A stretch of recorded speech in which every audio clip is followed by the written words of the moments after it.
Hi Nymfam, welcome back to 5 Things FPL. Game Week 10 brought us the return of Ronaldo and a Reece James masterclass. Let's get Fergie in to discuss these and all the other big discussion points ahead of Game Week 11.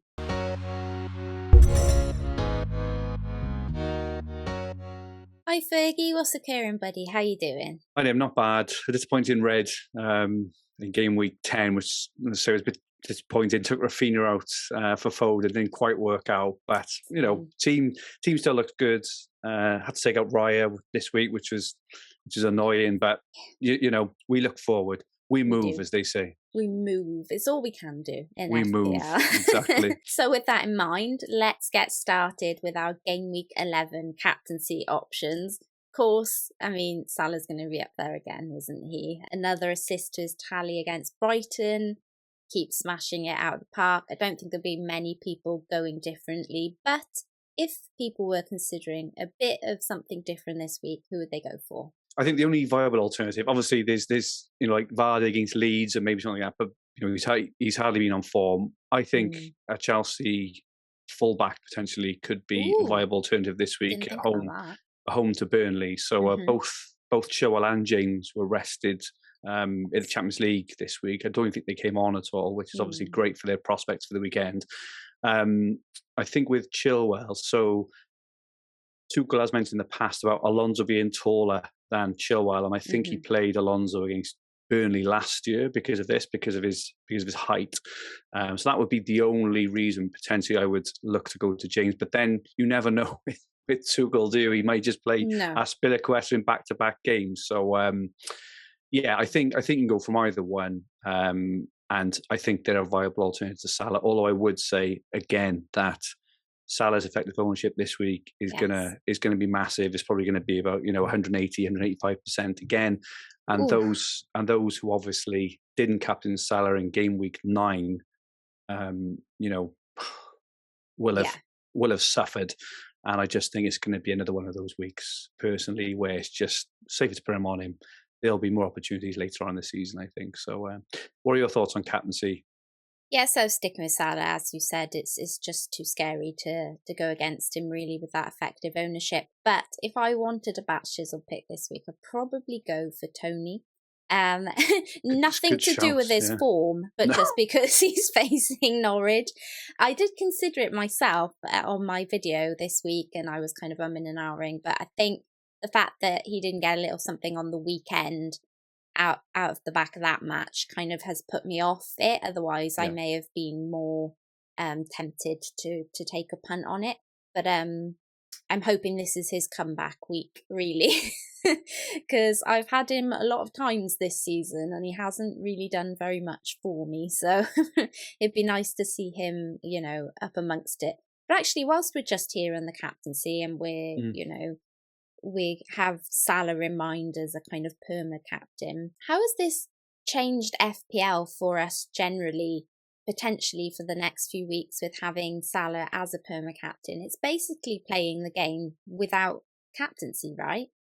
It is, but I think it actually benefits engaged managers because it takes a massive slice of variance and luck out of the game, because I think with captaincy, let's just use Game Week 9 as an example with Salah. If you didn't captain Salah, say you went for Havertz instead, you lost out on 21 points, which is massive, and it's really unfair, I suppose, on people who kind of really look after their team every week, are very intricate with their planning, very engaged, all the stats stuff. That just the 21 points off that is gone because of that. So I think with that element gone, I think it turns it basically, as you say, into a 10-man game, which I think it benefits players who are good at managing their whole FPL team. So rather than relying on just captaincy for a third of your points for the game week, you have to get a spread of points across your team. So I personally much prefer it. I haven't seen the gains off it yet, because I think You know, unlucky those last great week. managers. That's All great of them. managers. But I do think that, like last week, just for example, I think we were like really unfortunate that, you know, we got on Tony ahead of time, pulled a great save out of Pope. Foden obviously blanked. Havertz only got the assist. Son got him in ahead of time. He blanked as well. So like that's where you want your points, with those more kind of lower owned sort of players. It didn't work last week, but hopefully, you know, it'll work this week. So I personally think that the Salah perma cap in these, you know, more straightforward sort of game weeks helps the game. But then I think looking ahead to game week 12 and game week 15, for example, where Kane or maybe even Son are going to be very viable alternatives, I think the rank swings and variance are so big then, just based on one decision, which I don't personally like. I've been kind of advocating for years for, you know, removing the captaincy, which means that your points are kind of spread across your whole team, but you know it'll never happen. But yeah, that's my thoughts. What about yours? Are you kind of enjoying the perma cap or not? It's one less decision to worry about, and that's massive. I agree. You know, and when you've got a lot of other stuff to think about when you're content creating, it's quite nice. But at the same time as well, I kind of am with you in the whole, you know, it does put a lot of aspect on managing the rest of your team and making sure the rest of the team is looking good and can keep up if the captaincy option isn't there, and therefore, you know, does call upon you to be a fairly decent FPL manager.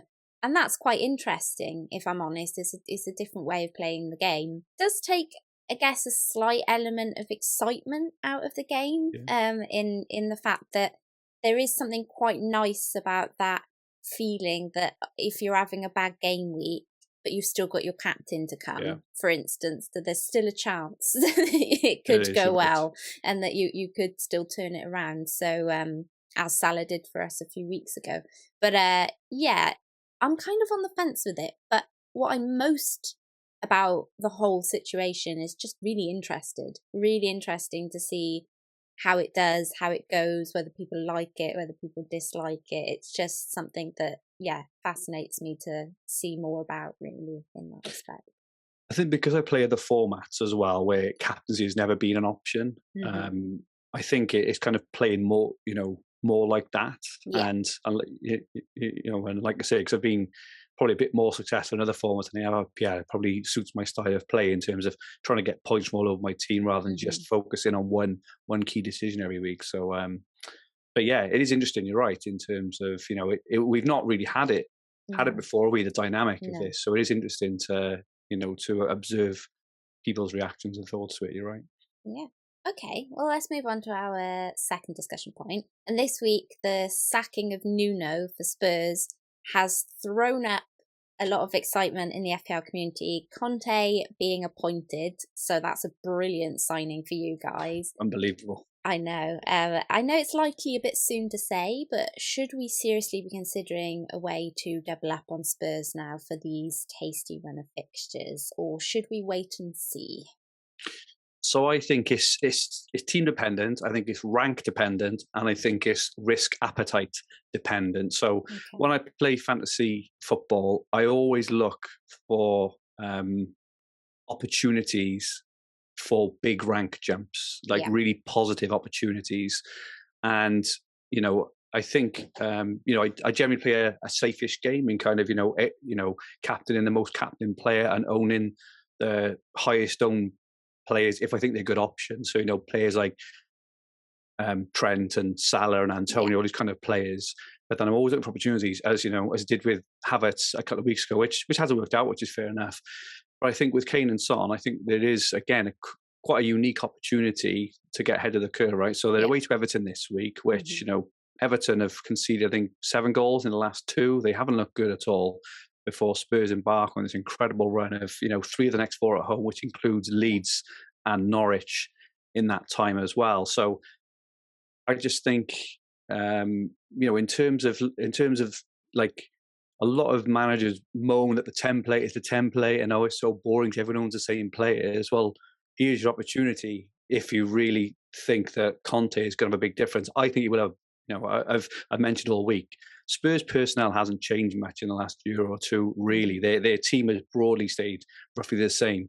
I think what hasn't helped this year, the system has changed, and obviously, Kane's motivation, confidence, and everything else seems to have gone as well, right? Which Nuno, he couldn't change. Mm-hmm. I think the thing with Conte is that one, he won't stand for it. And two, he's such a fantastic manager, not only now, but in the future. And I think if I was Kane, I'd be thinking, like, if Kane is still eyeing a move, that's fine and fair enough. Yeah. But there's a very good chance in the future that Conte could be his manager at a different club in the future, because after Guardiola goes, for example, or if Kane wants to go off to Barca or Madrid or Chelsea, who says that Conte won't be in charge there in the future as well? I think that Kane will know this. I just think he will have a massive immediate impact, and I would expect Kane and Son and Spurs in general to improve very, very quickly.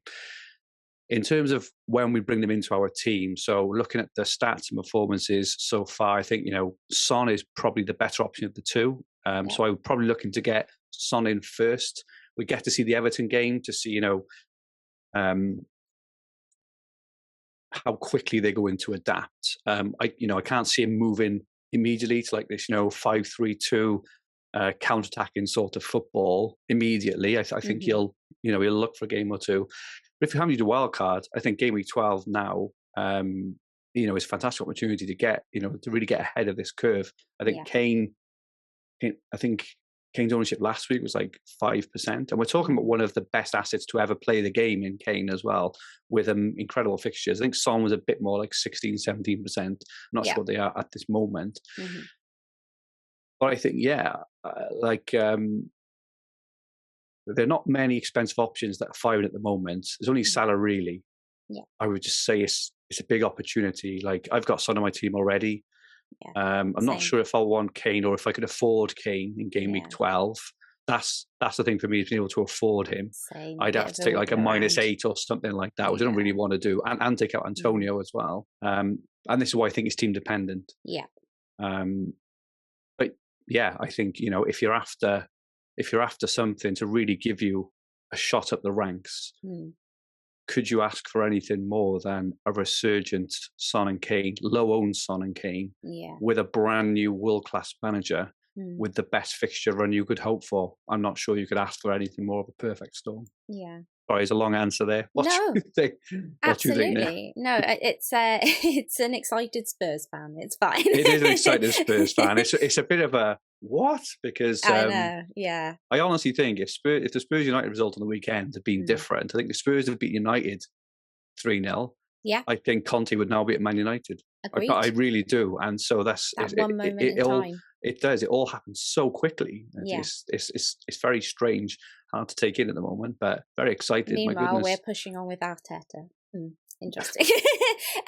But no, moving it back to the Spurs double up, I'm slightly frustrated in a way, because I thought, here's going to be my secret weapon now with Son. Because I thought, even with those fixtures and even under Nuno, hopefully Son will, get a little something in this run of fixtures that can just kind of keep me ticking along with a bit of a differential. Yeah. And of course, now with Conte coming in, I think Son is going to be more popular than Kane, just based on the fact that he's been slightly better on form this season. And I think he's an easier shift for a lot of people as well. He'll be potentially easier to get to from, say, a Havertz, or or some of those around the 8 million, 7 million that other people have. So I think he'll be more owned than Kane initially. Absolutely 100% agree with you that having the double up, this is potentially a really great chance for you to kind of jump the ranks. And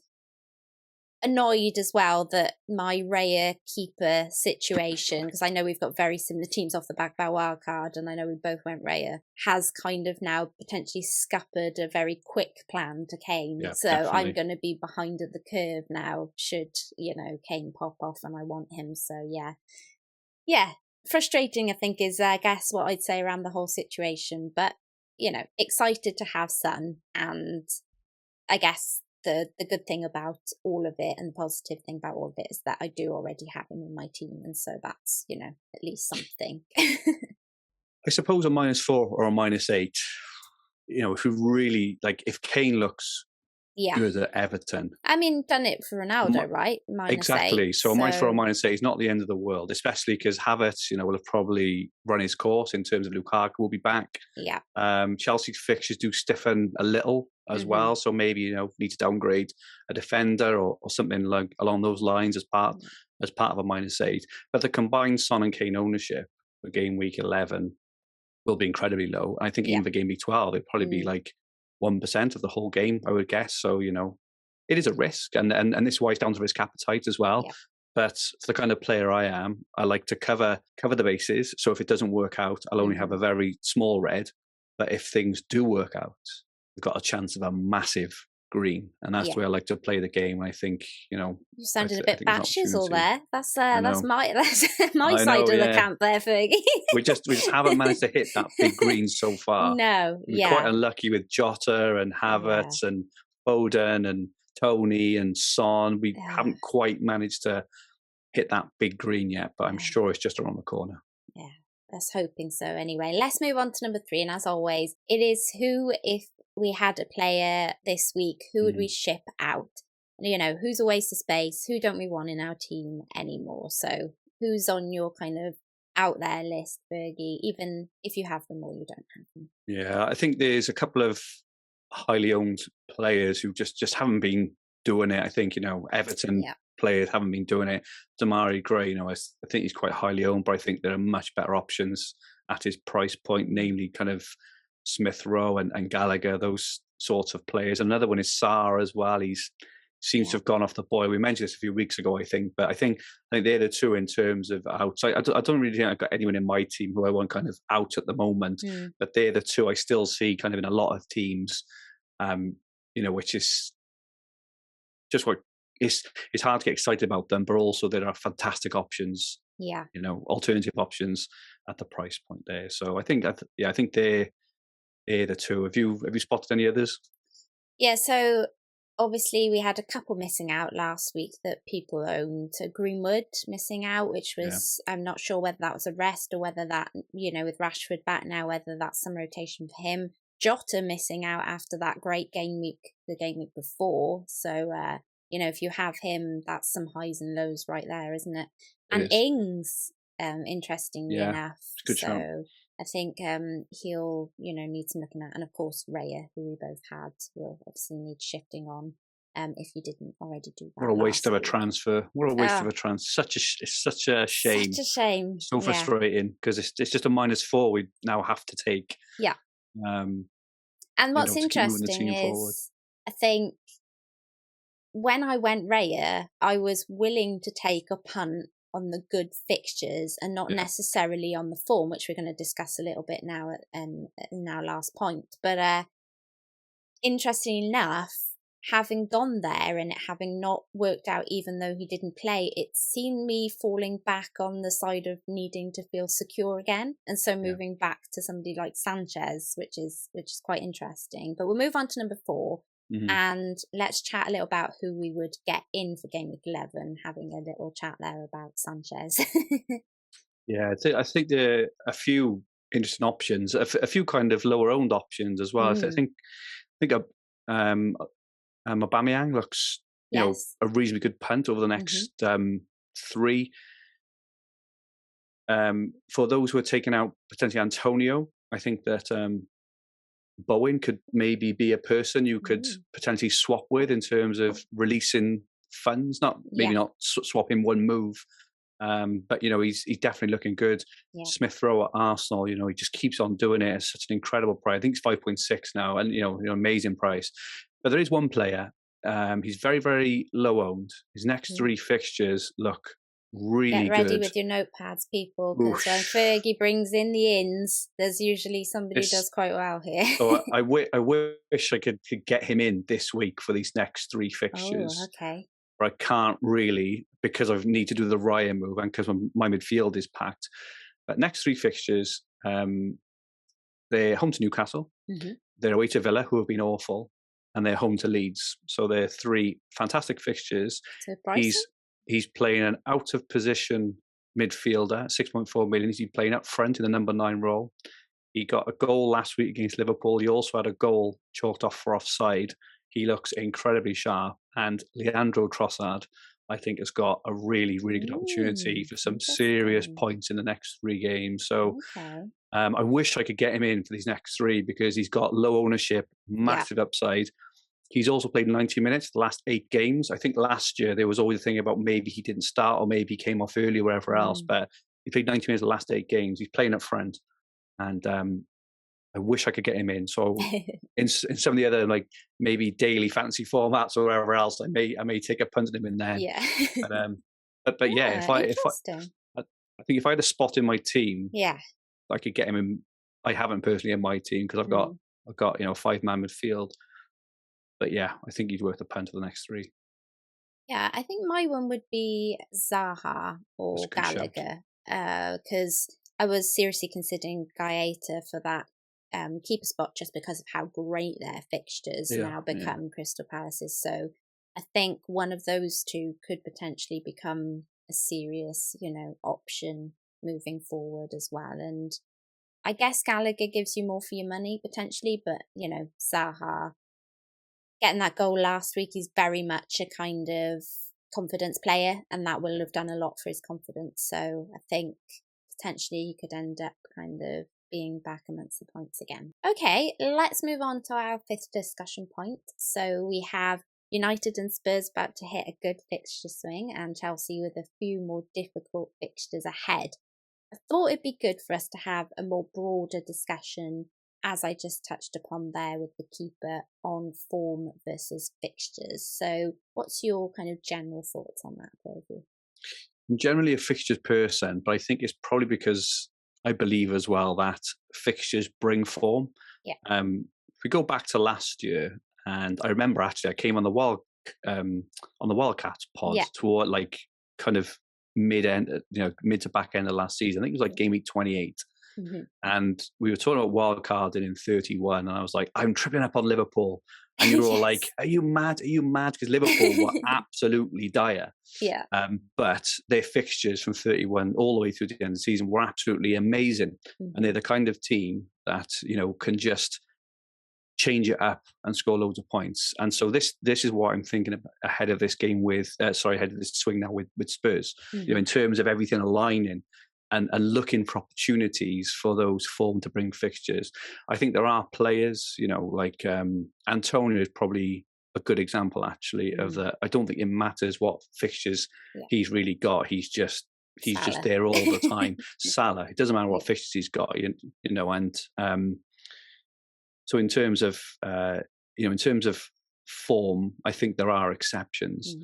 But I think big fixture runs, swings do bring opportunities, and a lot of the players lowly owned as well. So I'm a bit more excited about the Spurs one than I am about United, and it's purely because Conte's gone to Spurs, and Solskjaer will likely still be at United for quite a while, I suppose. And like I say, in fantasy football, if you wait and see a lot of the time, which a lot of people like to do, you don't quite then get the impact you want, because let's just say, for example, you don't go for Kane and Son at home to Leeds, and let's say Spurs win 4-0, Kane and Son get a couple of goals and assists each, and you're like, right, I'm bringing them in for game week 13. Well, so is all the world. Yeah. So you've missed out on that initial bump, and that's where I sit basically on fixtures versus form. Is I think fixtures are more important than form. You will leave certain players in because they're such great fancy assets, they're really good value in terms of the form side. But I think as I mentioned earlier, the way I like to play is minimize the reds, and then look for high impact greens. And so I think then obviously there's a natural follow on for Spurs onto United. And if United are finding, if they're looking dangerous, it doesn't matter if they're losing, well, I say losing games or drawing games, if it's 2-2 or 3-3, if you look at their attacking assets. So players like potentially Ronaldo, maybe even Rashford, from game week 15 onwards could be very attractive as well. But I think we'll just see a bit closer, a closer there to time on game week 15. So I don't know if that's answered the question. Yeah. But that's the way I tend to look. I think fixtures bring form a lot of the time. But yeah, what are your thoughts? I think I fall into a kind of 3 different camps on this. So I was very much a form player. For me, it was a case of make sure they're in form, especially when you spend a lot of money on them, make sure they're in form and just follow the form wherever, regardless of fixtures. And to some extent, I still kind of do that, but I think in going back to how I used to play before becoming a content creator, I've found myself going back a little bit more towards the fixture side of things, like you were saying, looking more ahead, trying to, figure out when would be the best situation that could bring form for players. I think the third point is that sometimes we can force form because of fixtures. So we assume that players should do well because of their fixtures, for instance. That's fair. And there are just some players that just aren't. I mean, I remember back a couple of years ago where we were all over Kane, I think, for Newcastle and Brighton when they were really bad, and we thought he should smash it, and he ended up blanking in both games. So I think sometimes we can expect too much of players when it comes to, their fixtures. And what I would say is that what I've tended to do a bit more this year is, whilst I'm looking at the fixtures, potentially looking on the form of the players from what they've done in previous seasons and what they can replicate again, rather than just assuming that just because they've got great fixtures that they'll be brilliant. For instance, I don't think many of us would run out and buy Pookie, for instance, just because he had a really great run of fixtures at the moment, So I think there's a kind of a third section to it that people don't often pay much attention to. You either tend to kind of fall into form or fixtures. But I think there is this kind of grey area where I think it's a good idea to follow the fixtures based on, say, somebody like Kane, who we know has had form in previous seasons. Yeah, so really good.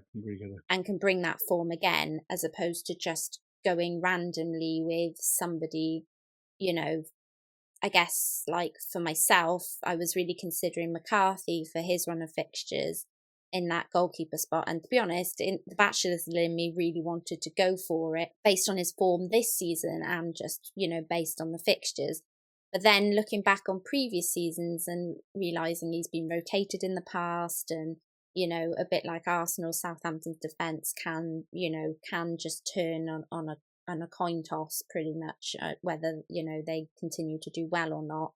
And I just kind of thought I'd rather, somebody like Livramento or White or something in that situation in order to be able to get off of them should that happen, and so it's a bit kind of falling into that whole mitigating risk situation that you were talking about. Really. I think that's a fantastic way of looking at it. I think you're absolutely right. And it's something I've been guilty of, in the past as well. Like, I've got that kind of element sometimes where, I look at my team and I think, right, I'm going to get in FODEN, Jota, Greenwood, Brossard, and Bowen and think I'm going to smash it. But as you've mentioned, like none of those players are proven long-term fantastic assets. They're all very, very high, very low. And you need to, I think the art to build an FPL team is to, lace your team with very consistent proven assets. As we've got, you mentioned like Sanchez and goals, Brighton and now a very solid defensive Premier League team. They'll get clean sheets. He's not exciting because he doesn't get many saves, but I prefer it. He doesn't get many saves because if he's getting loads of saves, it means the goals being peppered all the time. And Ramsdale, just as an example, obviously scored a load of points last week, and he's in. I think it's probably fair to say he's probably in the form of his life. He's fantastic keeper, but as soon as he slightly drops off form or the Arsenal defence drops further off form, they're going to concede a lot of goals. Whereas Sanchez, because he doesn't need to make many saves, he's going to get clean sheets. You then got players like Trent, Cancelo or Diaz, Chelsea defenders who are not going to rip it up every week, but they're going to get far more clean sheets than White or Livramento, over. I mean now over a sustained period of time. Long term.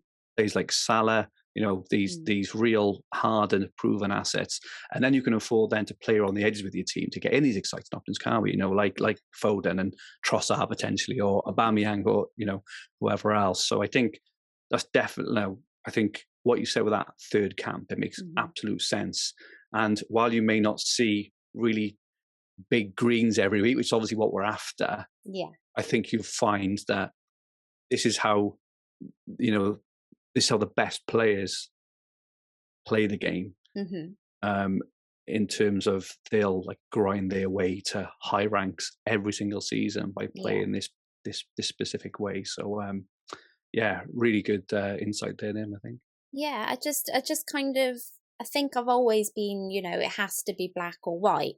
But, this season I really tried to kind of think about the third option, and that is, there's nothing wrong with a bit of both in the team. No, it's not. And I think the bandwagon can be very much led by fixtures and not form, and it's choosing your battles with those bandwagons, I guess, is 100%. where I'm falling on it, really. No, it's good. I think we've both been fairly unlucky with a lot of the punts we've gone for over the last month or so. If any of them would have kicked on, of them, we'd be in the top 50k now minimum. It just so happens that none of them have really taken off, but I'm sure that it'll kind of equalize itself or in a sustained period of time. So I just think if you keep doing the right things, keep having those really high-owned, high-quality, proven players, as I say, weaved in with these really exciting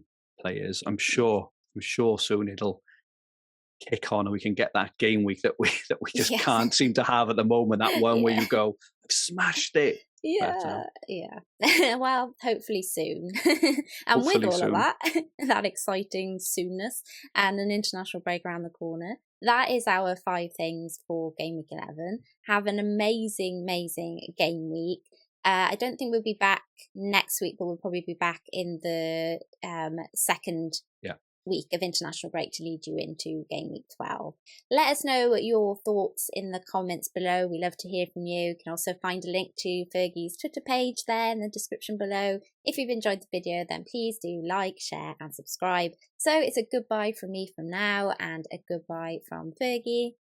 Best of luck for Game Week 11 and enjoy the international break. Forget about the football and just enjoy the international break, everyone. That's what I was here for. We haven't got another one now till the end of January, so let's take the time to unwind and look forward to the football rather than be like, Yeah. Well, thanks for joining me, buddy. Nymfria times Fergie out.